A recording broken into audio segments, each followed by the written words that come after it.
গত কিছুদিন যাবত পরীক্ষা নিরীক্ষার জন্য আমার রেগুলার হাসপাতালে যেতে হচ্ছিল। কিডনি ট্রান্সপ্ল্যান্টের অনেক প্রসেস আছে, ব্লাড কানেকশন দেখে, ডোনার ম্যাচ হয় কিনা সেটা দেখে, আর অনেক কিছু। আসলে যাকে কিডনি দিচ্ছি তার হাতে সময়ও কম, তাই 3-4 দিনের মধ্যেই আমার ট্রান্সপ্ল্যান্ট করতে হবে।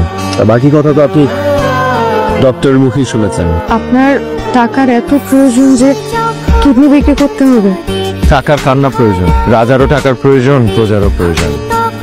যার আছে তার প্রয়োজন, যার নেই তারও প্রয়োজন। কাকে কিডনি দিচ্ছে বলতে চাই না, জানতে চাই। লাভ নেই, লসও নেই, কষ্ট শেয়ার করি না। বুক চাপায় মতো। বুকটা তো আগে থেকেই হইতো। প্লিজ বলেন। আপনার যে পরীর মতো সুন্দর মুখটা দেখে আমি অভ্যস্ত। আমি সবসময় সেই মুখটাই দেখতে চাই, এরকম কান্না মাখা মুখ দেখতে চাই না। এই হাসির মাখা মুখ চিরজীবন পাশে রেখে দেখতে চান। কিডনি দিয়ে কেউ মারা যায় না।